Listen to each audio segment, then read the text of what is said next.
with all of us, but he's done a fantastic job as the Prime Minister. We're here to talk about trade, submarines, lots of other military equipment. They're big orderers of our great military equipment. We have the best equipment anywhere in the world by far. And, ooh, you gotta watch that. Watch that. You're not allowed to break that. That mirror is 400 years old. The camera just hit the mirror.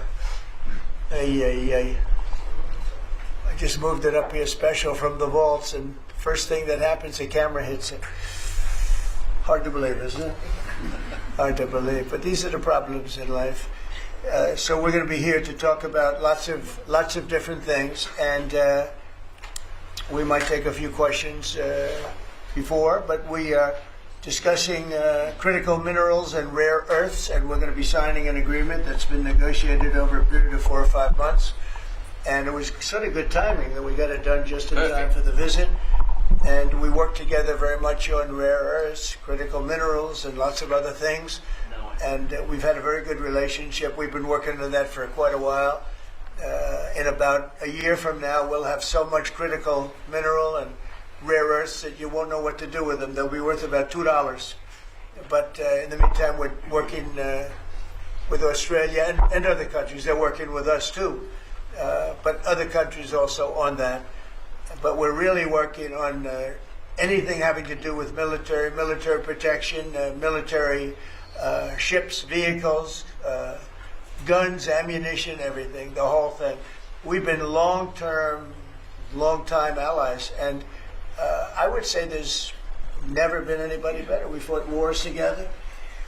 We never had any doubts, and it's a great honor to have you as my friend. It's a great honor to have you in the United States of America. Please, would you like to say something? Well, thank you so much, Mr. President, for the invitation here to the White House and for showing us around the improved Oval Office, and for what you're doing around here as well, and for the great honour as well of my delegation staying just across the road. We could have walked, but they didn't let us. We drove all of 20 metres there from Blair House, but it's a great honour to be able to stay there. We are great friends and we're great allies, and this is a relationship that's been forged in the battlefields of the world. We have stood side by side for freedom and democracy, and congratulations, I must say, Mr. President, on the work that you've done with the Middle East. Is an extraordinary achievement. And on defence, we've already had a discussion about taking it to the next level. Our defence and security partnership with AUKUS is so important for us, and I thank you for the support that the administration are giving as well. You've had the Chief of the Navy here as well, which will play obviously a very critical role with the subs and increasing the security for the region and the world. And our economic relationship is so important. The US has a trade surplus with Australia, as you know, and we can continue to take what is every opportunity to improve the relationship even further and make it even stronger. And today's agreement on critical minerals and rare earths is just taking it to the next level, seizing those opportunities which are before us to take our relationship to that next level. And it's been fantastic, the contact that we've had together, the friendship that we've developed. And Australians love America, and I think Americans kind of like Australia too. We do. And as we go forward, I think that today will be seen as a really significant day in our relationship. So I thank you very much, Mr. President. Well, thank you very much, Anthony. It's an honor to sign this, and we'll do it now. And then we'll take some questions. Some good ones, I think.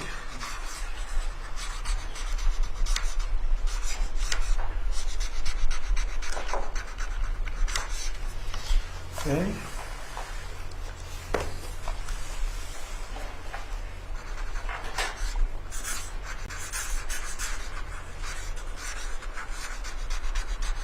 Well, this is a $8.5 billion pipeline that we have ready to go. That's That's right. It's all ready to go. Just getting started. And we're doing a real job on rare earth and many other things. Perhaps I could ask John to say a few words, and then we'll exchange papers. But just how are we doing on your naval purchases and all of the submarines that we're working on with Australia? How's that going? Thank you, Mr. President. Obviously, Australia is a very important ally of ours in the Indo-Pacific and in every battle. They've fought with us since World War I and have always been side by side. The facility that they're building, Surfwest, is critical and very important to our ability to project power in the Indo-Pacific and work with our allies. So we're working very closely. I think what we're really trying to do is take the original AUKUS framework and improve it for all three parties and make it better and clarify some of the ambiguity that was in the prior agreement. So it should be a win-win for everybody.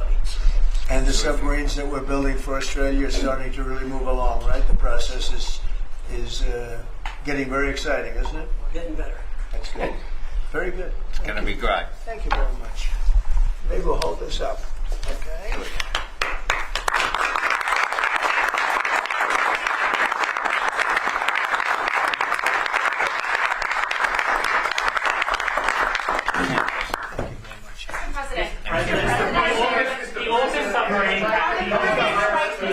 The AUKUS defence pact that the Prime Minister just mentioned, it is a critical issue for Australia. Yes. You haven't really spoken much about it publicly. It was a deal that was done under Joe Biden to sell submarines to Australia at a time when you're not really making enough for your own needs. So can you tell us, have you gotten across the details of the deal? Do you support it, and will you honour it? It was made a while ago, and nobody did anything about it, and it was going too slowly. We do actually have a lot of submarines. We have the best submarines in the world, anywhere in the world, and we're building a few more currently under construction. And now we're starting, we have it all set.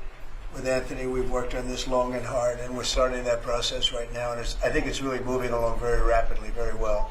But if the rate of submarine production doesn't continue, how can you guarantee Australia will get the votes? Oh, it's getting, oh no, they're getting. Mr. President, at least 32 people have been killed in those. Excuse me, you're next. Thank you. Go ahead. China's bad behavior has really only gotten worse since the AUKUS partnership was formed.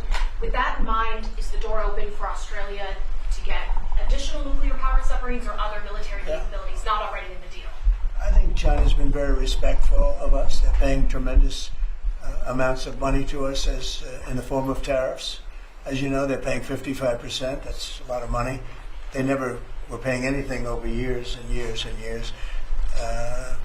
But they were like anybody else. A lot of countries took advantage of the U.S. They're not taking advantage anymore. No, China's paying 55% and a potential 155% come November 1st unless we make a deal. And I'm meeting with President Xi. We have a very good relationship. We're going to be meeting in South Korea in a couple of weeks. And we'll see what we can do. We have a very good relationship with China, but you know, it's been probably a little bit like your relationship with China. They try and take advantage, but most countries do. I mean, I can say the European Union took advantage, but not anymore. We worked out a very fair trade deal. Japan, we worked out a very fair deal. South Korea, where I'll be meeting President Xi, we worked out a very fair deal, and I expect we'll probably work out a very fair deal with President Xi of China. So most of you will be with us. It's going to be very exciting, and I think we're going to work out something that's good for both countries. Are you at least interested in expediting? Are you at least interested in expediting the nuclear-powered subs to Australia? Well, we are doing that. Yeah, we're doing that. We have them moving very, very quickly. Mr. Yeah, please. President, I don't think you've ever been to Australia. Have you thought about coming to Australia and trying out some of the golf courses? I would, and I actually have been to Australia, and I did play one of your great golf courses. They have great golf courses there. But I have been to Australia, actually. Would you come again? Oh, I would. In fact, I've been invited to go, and I'll have to give it serious consideration. No, it's a real Did possibility. the Prime Minister invite you today? He did. And perhaps we could time it, must be said, with the President's Cup that Australia hosts as well. When is the President's Cup? We'll organise it at a time suitable for you, Mr. President. Very please, in the back, please. On Yeah, in the back, please. Yeah, Mr. President, the Prime Minister mentioned that there's a trade imbalance that's very heavily in America's favour. Why does America slap such heavy tariffs on a friend and ally? Well, we don't, yeah. Well, we do in some cases. We do in many cases because we've been treated unfairly, but actually the tariffs are very light. The one thing is you buy a lot of airplanes, so that helps because you buy a lot of the beautiful Boeings, the best of the Boeings. Boeing, and by the way, Boeing is really doing well. They have lots of orders and they're really doing a great job. They make a great plane. But Australia, because of its location, which is great, but one of the things dictated by that location is you have to order a lot of airplanes. So I guess we have that advantage. They need a lot of airplanes in Australia, and that gives us a little bit of an advantage.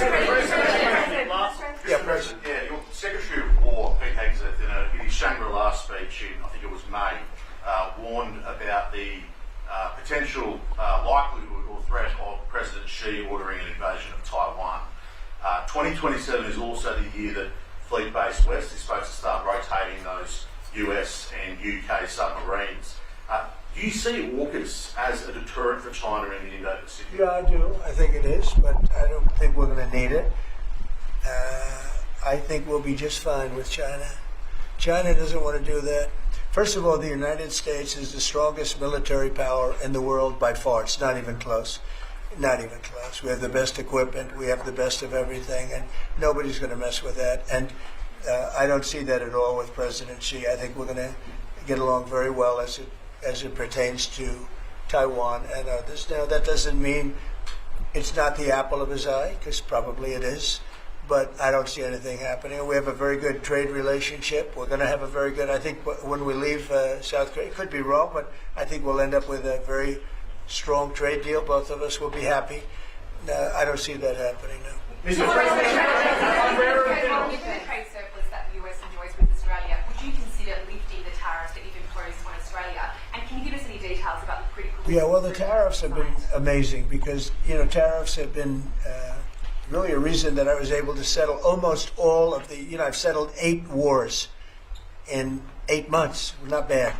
I have one more to go. It's Russia-Ukraine, and I think we'll get there, but it's turned out to be nasty because you have 2 leaders that truly hate each other. You can't have it all, right? They hate each other beyond all else, and it makes it actually a little bit difficult. But we try, of the 8 deals, I would say because of tariffs, 4 or 5 of them were settled. It's an amazing thing, the power of tariffs in terms of our country. But tariffs have always been used against us. We never use them against anywhere else. And now you have a president that for national security reasons and other reasons is using them. And we've become a very rich nation again and a very secure nation again. But we've also become a nation that used that power of tariffs and the power of trade to settle 5 of the 8 wars that I said. I settled 8. I'm very proud of that. Nobody else has settled 1. I don't think there's been an American president that settled 1. I think there probably hasn't been outside of the 2 countries involved, or however many are at war. I don't think there's ever been an outside country that settled a war, period. So I settled 8 in 8 months. I'm proud of that. Now, in the meantime, I'm running a country that's right now we're the hottest country anywhere in the world. We were dead. A year and a half ago, we were a dead country. Now we're the hottest country in the world, economically and otherwise. So. But I will say this, Australia pays very low tariffs, very, very low tariffs. In fact, Australia pays among the lowest tariffs. Go ahead. Mr. President, there's been concern in Australia that it's taken 9 months to get this meeting. Have you had any concerns with this administration, with its stance on Palestine, climate change, or even things the ambassador said about you in the past, the Australian ambassador? I don't know anything about him. I mean, if he said bad, then maybe he'll like to apologize. I really don't know. Did an ambassador say something bad about him? Don't tell me. I don't. Where is he? Is he still working for you? Yeah. You said bad? Before I took this position, Mr. President, I don't like you either. I don't, and I probably never will. Go ahead. No, you went. Go ahead, behind you. Mr. President, your Secretary of the Navy said there will be some clarifications around some ambiguities on AUKUS. Can you tell us what? Well, he'll get that taken care of. These are just minor details that he'll take. Can I ask you specifically on... John, you're going to get that taken care of, right?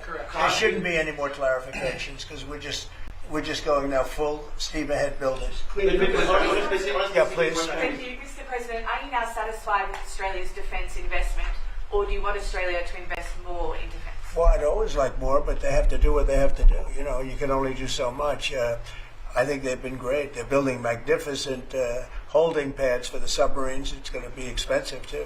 You wouldn't believe the level of complexity, right, and how expensive it is. They're building tremendous docking because they have a lot of ships and a lot of things happening. And I think their military has been very strong, very, very strong. Over here, please. Mr. President, on the war that you haven't solved yet, the Ukraine-Russia situation, have you now locked in a meeting? And can you explain, just a few weeks ago at UNGA, you said that Ukraine could possibly win the war and keep its territory, but now the story seems I a don't bit think different. they will, but they could still win it. I never said they would win it. I said they could win. Anything can happen. You know, war is a very strange thing. A lot of bad things happen, a lot of good things happen. If you look at the Middle East, I would say prior to us hitting Iran so hard, we could have never made that deal because you would have had a dark cloud over the Middle East where we took out their nuclear capability, which was one of the great military maneuvers of all time. It was flawless. You saw that. Yeah. Those magnificent B-2s. I mean, that was a flawless move that was done by some very talented people, headed up by Pete and everybody else, and our great generals, and General in particular, Raisin Kane. We did a great job. And when that happened, everything was different, and we were able to get a deal. If we didn't do that, if it wasn't, you know, they wanted to do that for 22 years, Mr. Prime Minister. For 22 years, I had the pilots here, the B-2 pilots, and they came to the Oval Office, and I thought they deserved it. They flew 37 hours back and forth. We had 52 tankers up there. We had a lot of planes up there with them, but they were the primary plane, but we had a lot of planes, F-22s and F-35s and F-16. We had a lot of planes. But we had 52 tankers, can you believe that? And it was just like a flawless mission. And when it was finished, the Middle East just opened up, amazing. And they've wanted to do it for 22 years. The pilots came up to me, they said, you know, for 22 years we practiced this maneuver, 3 times a year for 22 years, our predecessors and us. These are now young pilots, you know, but they're older now, predecessors practiced it. And they said, we never had a president that would let us do it, but I let him do it, and it totally opened up the Middle East. It took the cloud over the, you know, we had a dark cloud over the Middle East, and now it's all, I mean, we have a little situation relatively with Hamas, and that will be taken care of very quickly if they don't straighten it out themselves, because they're in violation of their agreement.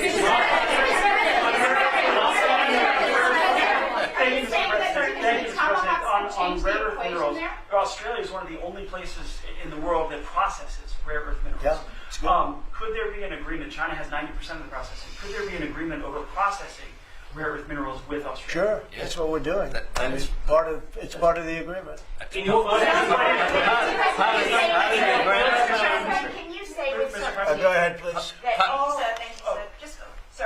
On a follow-up on Taiwan, there are reports that you will come up, or China is pressuring you to not support independence for Taiwan in exchange for a trade deal. Well, I'm not going to talk about that. What I'll talk about, you and I will have that discussion in a couple of weeks when I'm in South Korea with President Xi. We're going to be talking about a lot of things. I assume that's going to be one of the things, but I'm not going to talk about that now. Yeah, please. Mr. President, you just alluded to the violence in the Middle East. What steps is the administration taking to maintain the ceasefire? Well, a lot of steps, and right now it's in the hands of others. You know, we have 59 countries that agreed to the deal. We have a peace in the Middle East for the first time ever.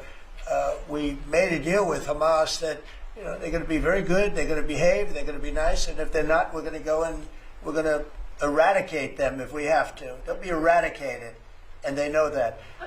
So they went in. They went in, and I don't believe it was the leadership, but they had some rebellion in there among themselves, and they killed some people, you know, a lot of people. But this is a violent group. You know, you probably noticed over the last 100 years, this is a very violent group of people. And they got very rambunctious, and they did things that they shouldn't be doing. And if they keep doing it, then we're going to go in and straighten it out, and it'll happen very quickly and pretty violently, unfortunately. On the project. Yeah, just following up on that question, when you say we are going to eradicate Hamas, Yeah. who is we? Does that include American boots on the ground? No, it won't be on the ground at all. We don't need to, because we have many countries, as you know, signed on to this deal. The way I view it, 59 countries, and unanimous. There's never been, nobody ever believed us. Countries that 4 months ago didn't like each other, and now they're all aligned together. I mean, we've had countries calling me when they saw some of the killing with Hamas, saying, we'd love to go in and take care of the situation ourselves. In addition, you have Israel would go in 2 minutes if I asked them to go in. I could tell them, go in and take care of it. But right now, we haven't said that. We're going to give it a little chance, and hopefully there will be a little less violence. But right now, you know, they're violent people. Hamas has been very violent. But they don't have the backing of Iran anymore. They don't have the backing of really anybody anymore. They have to be good. And if they're not good, they'll be eradicated. Everyone killed in the Caribbean was a narco-terrorist. Were any innocent civilians killed in the Caribbean, Mr. President? Not you. Could the Prime Minister weigh in more on the processing? On the process. And can Australia expand the process of rare earths? Absolutely we can, and we have the capacity to do so, and part of this deal is very specific, $8.5 billion pipeline. There will be $1 billion contributed from Australia and the United States over the next 6 months with projects that are immediately available. There's 3 groups of projects, ones that are joint activities between Australia and the United States, such as Alcoa. Secondly is projects that will be US investment, that the US will undertake in Australia, including processing, and then ones that Australia will undertake, some as well. One of them is Australia, the US and Japan as well. So what we're trying to do here is to take the opportunities which are there. Australia has had a view for some time, a bit similar to putting America first. Right. Our plan's called A Future Made in Australia, which is about not just digging things up and exporting them, but how do we make sure that we have across the supply chains with our friends being able to benefit, seize those opportunities. So we certainly see part of what this is about isn't just digging things up, it's also about processing, including the joint ventures between Australia and the United States. Can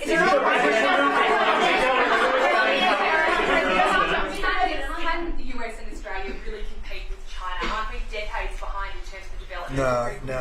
You've been reading the wrong newspapers. We're not decades. We are way ahead of China militarily, the United States. We're way ahead of them in every form of military, other than they're building a lot of ships, and we'll have that started. We'll be catching them on that. But we will, when it comes to weaponry, when it comes to, I'll go right now, AI. The big thing is AI. They're building more plants in this country than anybody ever imagined. We're going to have over $20 trillion of investment for this year. The most we ever had was a tiny fraction of that. As an example, Biden, who's the worst president in the history of our country by far, by the way, but they were less than $1 trillion for 4 years. We're already now breaking $18 trillion of investment in 8 months. 18 trillion. No country in history has ever done that. We're way ahead of China in AI, and we're way ahead of China militarily from the standpoint of the sophisticated weapons. We have weapons that a lot of people don't even know about, and I got them started 4 years ago. I rebuilt the military 4 years ago, fortunately, because Biden didn't do anything but give a piece of it away to Afghanistan. Fortunately, as much as it sounded like it was a small part of what I built, but the Afghanistan giveaway was one of the worst. That was probably the most embarrassing day in the period in the history of our country. But we have the greatest military. We have the best equipment. We have the best manufacturers of equipment. We have the best weapons. When you look at our weapons, I've been talking a lot about our weapons. Everybody wants our weapons. But it's great to be working with Anthony. It's great to be working with the people of Australia, because they also, it's a smaller country, but you have done a fantastic job in weaponry, and the kind of things that we do a lot of joint work together. Our militaries work very, very closely together. We've been really an amazing ally when you think of it, right? There's never been any games. We're strongly committed, and they're strongly committed. There are some games with other countries, but there haven't been games with Australia.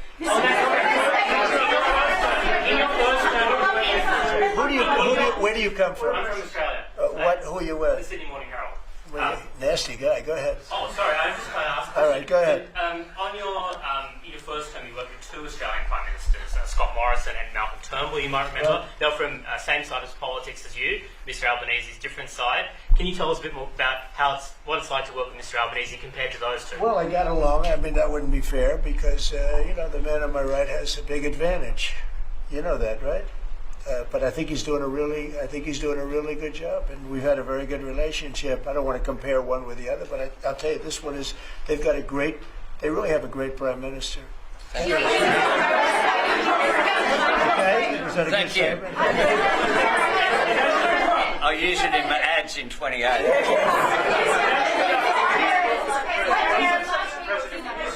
President Putin on Thursday, did you discuss his ongoing attacks on civilian areas in Ukraine? Yeah. Did you say cut it out? Did you say show an article of good faith to me? I did. But as you know, most of the people dying are soldiers. The soldiers that are dying in Russia and Ukraine, it's unbelievable. 5,000 to 7,000 a week. Can you believe it? And I look at that and I say it's pretty amazing. But in addition to that, there are attacks on Kiev and some of the other places.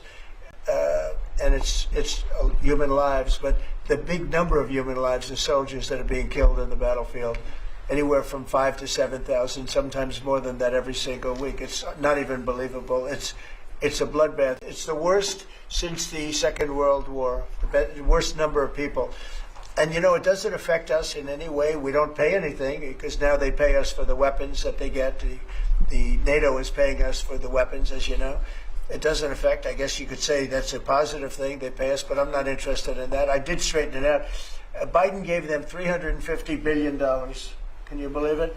And all they did is get deeper in. It's a shame. Gave them $350 billion. A lot of lives were lost. That's a war that would have never happened if I were president. But we do speak about that. I speak about all of the lives, but I do speak about the civilian lives. The First Lady has done such an amazing job on Ukrainian children who were abducted by Russia. Would you support Senator Lindsey Graham's bill to declare Russia a terrorist state? And you have within your power the most powerful man on earth. Why don't you just enable Ukraine to finish this war tomorrow?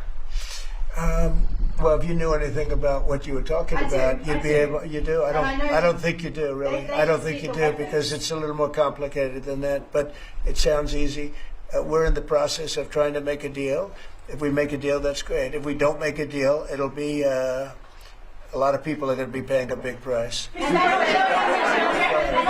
Quiet. Go ahead. A question to both of you, if you don't mind. I love his haircut. I'm going to try that. No, I love it. Go ahead. So, as we all know, China controls 90% of the global supply of critical minerals. They have launched attacks on Australian companies, primarily Lynas rare earths. What will happen to China if they don't play fair with this? So, it's a very interesting question. We have a tremendous power, and that's the power of tariff.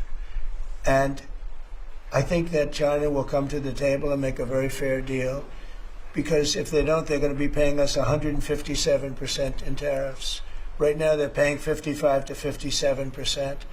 When I was first president and first term, we had the greatest economy we've ever had. And as you know, people don't write too much about it, but China paid us hundreds of billions of dollars worth of money for tariffs. Biden left it, but he didn't enforce it. He gave exceptions to almost everything. And so he left the tariffs, but he didn't really collect the numbers that he should have collected, and because he didn't know what the hell he was doing. So now the tariffs are much higher in China than they were before, and they're high on other countries depending on whether or not we like that country or we get along, and that's for national security purposes. So I made deals with Japan, I made deals with the European Union, or the whole of Europe practically, but the European Union, made deals with a lot of different people. We have a very fair deal for, I will say, Australia's paying a low number. They do have, I'll change it, we have a little bit of an advantage in that one. I told you, the advantage we have is airplanes. We sell a lot of airplanes to them, and they need them. It's a very vibrant place, and people go in and out, and I look forward to going there myself. And I think it's unlikely I'll be taking a ship. That's a long journey. That's a long. But China has treated us with great respect. Now, in the past, they didn't treat other presidents with great respect. They would take hundreds of billions and even trillions of dollars out of the country, and they would spend it and build their military. Now they're treating us with great respect. Now, we'll see what happens. I said, if we don't make a deal, I'm putting on an additional 100% on November 1st. I think we'll make a deal. They threatened us with rare earths, and I threatened them with tariffs, but I could also threaten them with many other things, like airplanes. You know about airplanes, because they can't get parts for their airplanes. We build their airplanes. We do a great job. They're largely Boeings, and we could stop the parts. We did stop the parts, actually, when they did the initial threat. That's a big... They closed down over 400 of their airplanes, but we don't want to do that. But we have a much simpler thing. If we don't make a deal, we'll charge them a very substantial tariff, and they'll be paying us hundreds of billions of dollars a year, which they're basically paying right now. We had presidents that allowed China and other countries get away with murder. We're not going to allow that, but we're going to have a fair deal. I want to be good to China. I love my relationship with President Xi. We have a great relationship. I believe after we leave South Korea, we'll be there together. We thought that would be a good place to meet, and we're going to be meeting. I'll be in Malaysia, I'll be in Japan, I'll be in a couple of others. We'll be sort of doing a little bit of a tour. I've been invited to go to China, and I'll be doing that sometime fairly early next year. We have it sort of set. But I think we're going to have a very good relationship with China. And again, they will threaten us with rare earths. I don't think they're threatening us too much right now. But they could do that, but I threaten them with something I think is much more powerful, and that's tariffs. Because at a certain point, they will not be able to do any business with us. At a certain point, if they pay enough tariffs, it's almost like saying, we don't want to do business with you, but it's probably nicer. Saying you're going to pay 158, 157% tariff is a nicer way of saying that we don't want to do business with you. And if they don't do business with us, I think China's in big trouble, I'll be honest with you. I think China is, I don't know that they even make it. I really do. I believe that they're in big trouble. And I don't want them to be in big trouble. I want them to do great. I want them to thrive. But we have to thrive together. It's a two-way street. I think when we finish our meetings, and it's going to be a big deal. Look, I'm meeting with a lot of other countries, but this seems to be the one that people are very interested in. I think when we finish our meetings in South Korea, China and I will have a really fair and really great trade deal together. I want them to buy soybeans. They stopped buying our soybeans because they thought that was punishment.